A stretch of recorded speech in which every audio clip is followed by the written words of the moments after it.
Assalamualaikum warahmatullahi wabarakatuh. Alhamdulillah, wassalatu wassalamu ala rasulillah wa ala alihi wa man walah. Asyhadu an la ilaha illallah wahdahu la syarikalah wa asyhadu anna Muhammadan abduhu wa rasuluh. Allahumma salli wa sallim ala sayyidina Muhammad sayyidil anbiya'i wal mursalin wa qaidil mujahidin wa imamil muttaqin wa la adwana illa ala zalimin. Anak-anak yang dimuliakan sekalian, insya-Allah hari ini kita akan sambung perbincangan kita tentang pengenalan tentang ulumul Quran. Apa yang akan kita pelajari daripada pengenalan tentang ulumul Quran ni, tiga perkara penting. Yang pertama, memahami makna ulumul Quran dan sejarah perkembangannya. Yang kedua, mengetahui makna Al-Quran dan nama serta sifat-sifat Al-Quran. Yang ketiga, membezakan di antara Al-Quran, hadis kursi dan hadis nabawi. So, kuliah kali ini dan kuliah akan datang kita akan cover ketiga-tiga poin ni. Namun pada kuliah hari ini kita akan lihat tentang pembahasan ulumul Quran serta kepentingan mempelajari ulumul Quran. Ulumul Quran adalah ilmu yang membahaskan ilmu yang berkaitan dengan Al-Quran, sama ada dari sudut asbabun nuzul, susunan surah, sejarah pengumpulan dan penulisan Al-Quran, qiraat Al-Quran ataupun bacaan Al-Quran. Demikian juga kita akan kaitkan dengan penafsiran Al-Quran, i'jazul Quran, nasikh wa mansukh, muhkam, mutasyabih, serta menolak segala kekeliruan yang berkaitan dengan ilmu ini. Ilmu ini penting kerana ia merupakan cabang ilmu yang menjadi asas untuk memahami Al-Quran secara ilmiah dan sistematik. Kepentingan ilmu ini berkaitan dengan kepentingan Al-Quran dalam kehidupan manusia.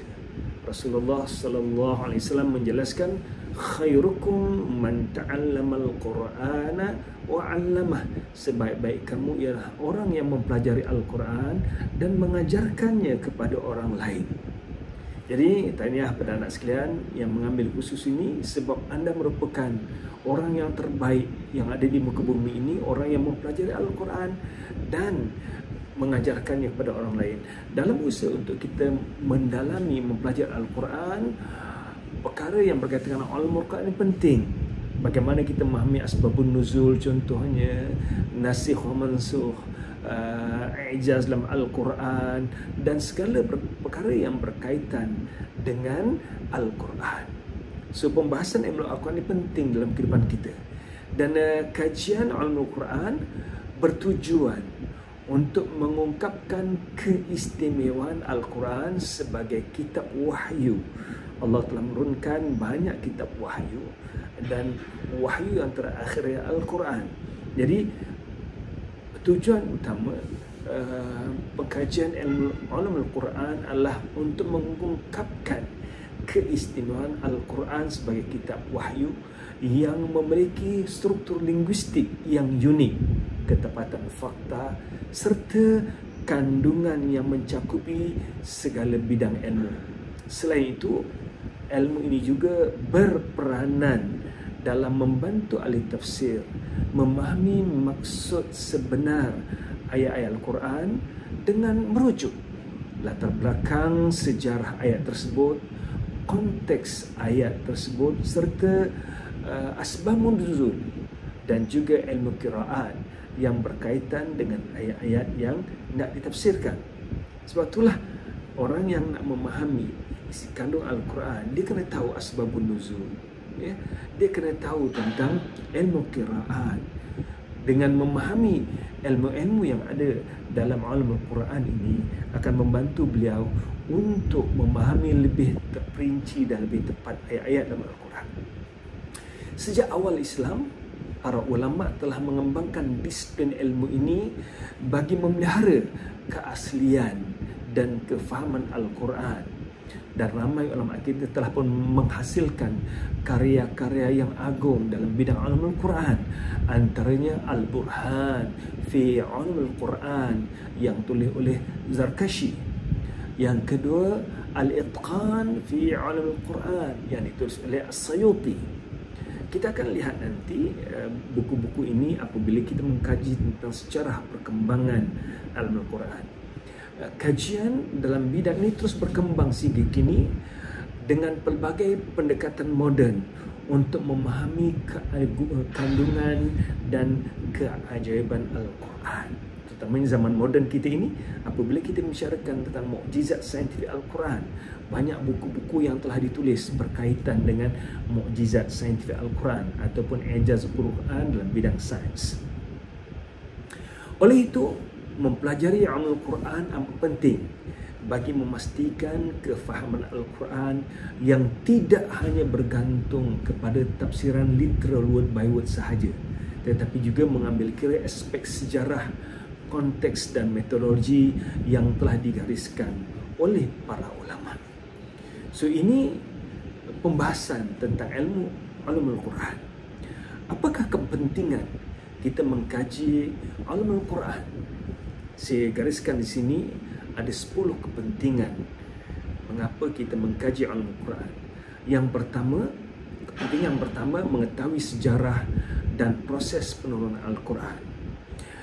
Ilmu ulum Al-Quran membolehkan kita memahami bagaimana Al-Quran yang diturunkan secara berperingkat-peringkat selama 22 tahun lebih, hampir 23 tahun kepada Rasulullah sallallahu alaihi wasallam. Nanti kita akan lihat peringkat-peringkat penurunan Al-Quran. Ada 3 peringkat. Peringkat yang ketiga kepada Rasulullah sallallahu alaihi wasallam selama hampir 23 tahun. Dengan ini kita akan mengetahui hikmah di sebalik penurunan secara munajjaman, secara beransur-ansur, secara bersikit demi sikit, dan bagaimana ia membantu dalam pengamalan ajaran Islam yang bertahap-tahap. So itu poin yang pertama, mengetahui sejarah dan proses penurunan Al-Quran. Yang kedua, memahami asbabun nuzul Al-Quran, sebab-sebab turunnya Al-Quran. Mempelajari sebab-sebab penurunan Al-Quran akan membantu seorang untuk memahami konteks Al-Quran sebenarnya, supaya kita tidak salah faham ayat tersebut. Contohnya, apabila saya selalu terima orang bukan Islam menyatakan bahawa ayat waqatilul ladzina kafaru, perangilah orang kafir, ini berarti bahawa Islam memerintahkan untuk membunuh semua orang kafir. Tetapi kalau kita memahami asbabun nuzul ayat ini berkaitan sewaktu peperangan, ayat ini membicarakan perangi mereka yang kafir pada Allah SWT yang memerangi umat Islam dalam medan peperangan. Sini contoh bagaimana ayat tentang perang disalahartikan oleh musuh-musuh Islam dan golongan orientalis sebab tidak dikaitkan dengan asbabun nuzul. Seterusnya, mengelakkan salah faham dalam menafsirkan Al-Quran secara literal tanpa melihat latar belakang sejarah ayat tersebut. So, yang pertama tadi, mengetahui sejarah dan proses penurunan Al-Quran. Yang kedua, memahami asbabun nuzul, sesuatu ayat diturunkan. Walaupun tidak semua ayat Quran ada asbabun nuzulnya, tetapi dengan kita memahami asbabun nuzul ini akan memudahkan kita untuk memahami Al-Quran. Yang ketiga, mengetahui pembukuan dan penulisan Al-Quran. Dengan kita memahami bagaimana Al-Quran direkodkan dan dikumpulkan bermula pada zaman Nabi Muhammad sallallahu alaihi wasallam, kemudian disusun oleh para sahabat dan dibukukan zaman Uthman, kita akan lihat sejarah perkembangan nanti. So, kita akan dapat mengetahui bagaimana proses penurunan Al-Quran zaman Nabi sehinggalah ia dibukukan yang kita lihat dalam mushaf yang ada sekarang.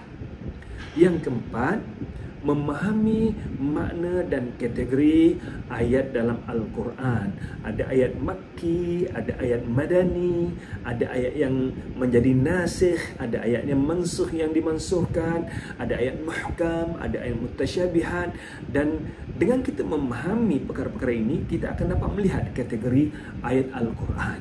So, yang keempat ini, memahami makna dan kategori ayat dalam Al-Quran. Yang kelima, memahami ilmu qiraat dan variasi bacaan Al-Quran. Cara pembacaan Al-Quran yang berbeza-beza, kadang-kadang juga menerbitkan hukum fiqh yang berbeza. Kita akan lihat nanti lebih detail pada penghujung semester tentang ilmu qiraat. Dan memahami Al-Qiraat juga ini perlu kita fahami lebih terinci sebab ramai golongan orientalis menggunakan cabang ilmu qiraat ini untuk menghentam umat Islam, menyatakan bahawa umat Islam memiliki versi-versi Quran yang berbeza, ya. Jadi Al-Quran tidak punya versi yang berbeza, hanya ilmu qiraat yang berbeza yang mutawatir. Bagaimana qiraat ini berlaku, insya-Allah kita akan lihat kemudian. Itu yang kelima, mengetahui ilmu qiraat dan variasi bacaan Al-Quran yang mutawatir daripada Rasulullah sallallahu alaihi wasallam. Yang keenam, menangkis syubhat terhadap ketulinan Al-Quran, keaslian Al-Quran. Sebab apabila kita bicarakan bahawa Al-Quran adalah kitab wahyu yang tetap terjaga, bagaimana kita nak membuktikan bahawa Al-Quran tetap asli seperti mana yang diturunkan pada Nabi Muhammad SAW? Dengan kita memahami sejarah Al-Quran dan ilmu-ilmu yang berkaitan dengannya, seorang itu akan dapat menjawab keraguan yang selalu ditimbulkan oleh golongan orientalis yang menyatakan bahawa terdapatnya pemalsuan dalam Al-Quran.